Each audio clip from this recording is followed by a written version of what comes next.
ബംഗ്ലാദേശിൽ കലാപം വ്യാപിച്ചതിനെ തുടർന്ന് ഇന്ത്യയുടെ വിസ സ്ഥാപനങ്ങൾ അടച്ചുപൂട്ടിയെന്നാണ് വിവരം. വിദ്യാർത്ഥി പ്രക്ഷോഭ നേതാവിനെ വെടിവെച്ചു കൊന്ന കൊലയാളി ഫൈസൽ കരീമിന് വേണ്ടി വ്യാപകമായ തിരച്ചിൽ തുടരുകയാണ്. ഈ ബംഗ്ലാദേശ് നമ്മുടെ തൊട്ടയൽ സംസ്ഥാനത്ത് ഇതൊക്കെ നടക്കുന്നു എന്നുള്ളത്, അയൽ രാജ്യത്ത് നടക്കുന്നു എന്നുള്ളത് നമ്മളെ വല്ലാതെ അലോസരപ്പെടുന്നു. പി ജെയിംസ് കൂടി ചെയ്യുന്നു. Good morning P James. ഈ പ്രഭാതത്തിൽ പി ജെയിംസ്, ഈ പ്രഭാതത്തിൽ വരുന്ന വാർത്തകളൊന്നും അത്ര സുഖകരമല്ല. അപകടങ്ങൾ, അതിനിടയിലാണ് ഈ ബംഗ്ലാദേശിലെ കാര്യം. ഒരുപാട് നല്ല കാര്യങ്ങൾ നടക്കുന്നുണ്ട്, പക്ഷെ അത് കേൾക്കാൻ ആൾക്കാർക്ക് താല്പര്യമുണ്ടോ എന്ന് അറിയില്ല. കാരണം അത്രയും പ്രശ്നങ്ങളായിട്ടുള്ള വാർത്തകളാണ് മുന്നിൽ നിൽക്കുന്നത്. അതുകൊണ്ടാണ് ഇത് പറയേണ്ടി വരുന്നത്. ലോകത്ത് നല്ല കാര്യങ്ങളൊക്കെ നടക്കുന്നുണ്ട് കേട്ടോ എസ്. അപ്പോൾ എന്തായാലും ഇന്ത്യയുടെ എക്കാലത്തെയും ഏറ്റവും അടുത്ത സുഹൃത്തായിട്ട് അറിയപ്പെടുന്നതാണ് ബംഗ്ലാദേശ്. ബംഗ്ലാദേശ് എന്നൊരു രാജ്യം തന്നെ ഉണ്ടായത് അന്നടെ ഇന്ത്യയുടെ പ്രധാനമന്ത്രി ഇന്ദിരാഗാന്ധി പാകിസ്ഥാന് ആയിട്ടുള്ള ഏറ്റുമുട്ടലിൽ ബംഗ്ലാദേശിനെ മോചിപ്പിച്ചതിനെ തുടർന്നാണ്. ആ ബംഗ്ലാദേശ് ഇപ്പോൾ ഇന്ത്യയിൽ നിന്ന് അകന്നു പോകുന്നതിൻ്റെ സൂചനകളാണ് കാണുന്നത്.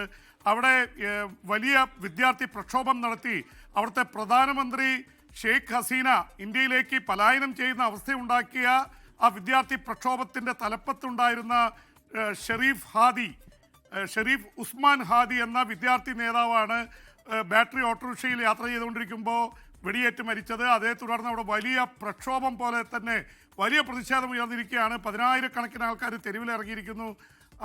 അദ്ദേഹത്തിൻ്റെ സംസ്കാര കർമ്മങ്ങൾക്കൊക്കെ വലിയ രീതിയിലുള്ള ജനങ്ങളാണ് എത്തിയത്.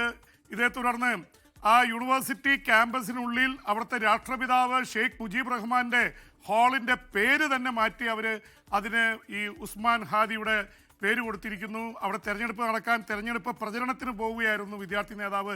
എന്തായാലും ഒരു വിഭാഗം ഇത് ചെയ്യുന്നത് ഇതിൻ്റെ പിന്നിൽ ഇന്ത്യ ഉണ്ട് എന്നുള്ളതാണ്. കാരണം ഷെയ്ഖ് ഹസീന രക്ഷപ്പെട്ടത് ഇന്ത്യയിലേക്കാണ്. ഇപ്പോഴത്തെ വിദ്യാർത്ഥി പ്രക്ഷോഭകർക്ക് പിന്തുണ നൽകുന്നത് പാകിസ്ഥാനും ഒരു പരിധി വരെ നേരത്തെ അമേരിക്കയുമായിരുന്നു. അപ്പോൾ അതുകൊണ്ട് ഇന്ത്യയെ ടാർഗറ്റ് ചെയ്യുന്നു എന്ന് മാത്രമല്ല, അവിടെ ഹൈന്ദവനായിട്ടുള്ള ഒരു ധ്യാൻ ചന്ദ് എന്ന് പറഞ്ഞ ഒരു ഫാക്ടറി തൊഴിലാളിയെ അവിടെ അവർ ആൾക്കൂട്ട കൊലപാതകം നടത്തി കെട്ടിത്തൂക്കി കത്തിച്ചു.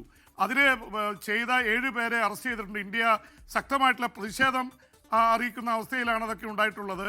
എന്ന് മാത്രമല്ല, ഇപ്പോൾ ഈ ഹാദിയെ കൊലപ്പെടുത്തിയ ഒരാൾ ഫൈസൽ കരീം എന്ന ഒരു ഇസ്ലാം ഇതിൽപ്പെട്ട ആൾ തന്നെയാണെന്ന് കണ്ടെത്തിയിട്ടുണ്ട്. ഒരുപക്ഷെ മറ്റു മതവിഭാഗങ്ങളിൽപ്പെട്ടാണെങ്കിൽ ഒരുപക്ഷെ പ്രക്ഷോഭത്തിൻ്റെ തോത് മാറുമായിരുന്നു. എന്തായാലും ഇവരുടെ മാതാപിതാക്കളെ അറസ്റ്റ് ചെയ്ത് ജയിലിലാക്കാൻ കോടതി ഉത്തരവിട്ടിരിക്കുന്നു. ഇയാൾ കിട്ടിയിട്ടില്ല. ഇയാൾക്ക് വേണ്ടി ലുക്കൌട്ട് നോട്ടീസ് നടത്തിയിരിക്കുന്നു.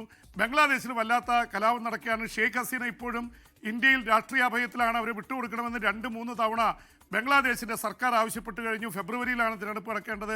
അവിടുത്തെ പ്രധാനമന്ത്രി മുഹമ്മദ് യൂനസിന് നൊബേൽ ലൊറേറ്റ് ആണ്. അദ്ദേഹത്തിന്റെ കാര്യം കഷ്ടത്തിലാണ്. അദ്ദേഹം മാറണമെന്ന് ഇപ്പോൾ വിദ്യാർത്ഥി പ്രക്ഷോഭകർ ആവശ്യപ്പെട്ടു തുടങ്ങി. അവിടെ തെരഞ്ഞെടുപ്പ് നടക്കുമോ ഇല്ലയോ എന്നറിയാൻ പറ്റാത്ത അവസ്ഥയിലാണ്. പക്ഷേ ഇപ്പോൾ വിദ്യാർത്ഥി നേതാക്കളൊക്കെ പറയുന്നുണ്ട്, നമുക്ക് തെരഞ്ഞെടുപ്പ് നടക്കണം, നടന്നില്ലെങ്കിൽ നമുക്ക് തന്നെയാണ് നഷ്ടം. ആ തരത്തിൽ ഇത് വ്യാപകമായ പ്രക്ഷോഭം അടിച്ചമർത്താനുള്ള അല്ലെങ്കിൽ അത് നിർത്താനുള്ള ശ്രമങ്ങൾ നടക്കുന്നുണ്ട്. എസ്.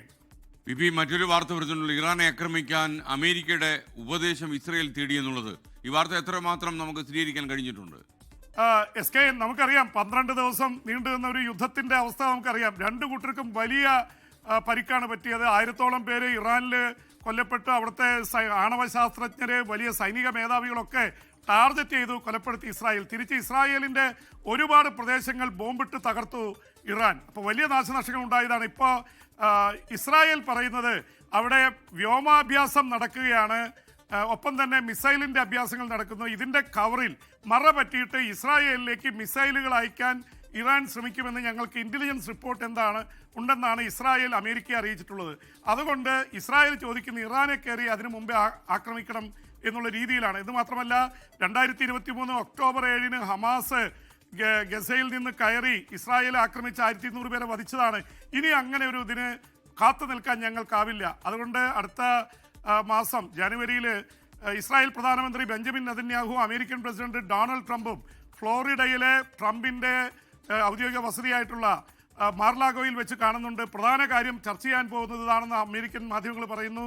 ഇസ്രായേൽ ഇറാൻ ആക്രമണം അങ്ങനെ വന്നാൽ ഇതിലൊന്നും നിൽക്കില്ല. ഇപ്പോൾ ഗസയിലും ലെബനനിലും അതുപോലെ തന്നെ വെസ്റ്റ് ബാങ്കിലും ഇത് പറയുമ്പോൾ ഇസ്രായേൽ ആക്രമണം നടത്തിയിട്ടുണ്ട്. വെസ്റ്റ് ബാങ്കിൽ 2 പേരും ഗസയിലും ലെബനനിലും ഓരോരുത്തരും കൊല്ലപ്പെട്ടിട്ടുണ്ട്. അപ്പോൾ ഈ വെടിനിർത്തലൊക്കെ ലംഘിച്ചുകൊണ്ടുള്ള കാര്യങ്ങളാണ് മധ്യപൂർവ്വ ഏഷ്യയിൽ നടന്നുകൊണ്ടിരിക്കുന്നത്. S. Thank you B James. ഇനി നമുക്ക് നാളെ കാണാം. ലോകത്തെവിടെയായാലും ഏത് സമയത്തും 24 വാർത്തകളും ഓഗ്മെന്റഡ് റിയാലിറ്റി പാക്കേജുകളും എക്സ്പ്ലെയിനറുകളും വിശദമായി കാണാൻ ഞങ്ങളുടെ യൂട്യൂബ് ചാനൽ നിങ്ങൾക്ക് സബ്സ്ക്രൈബ് ചെയ്യാം.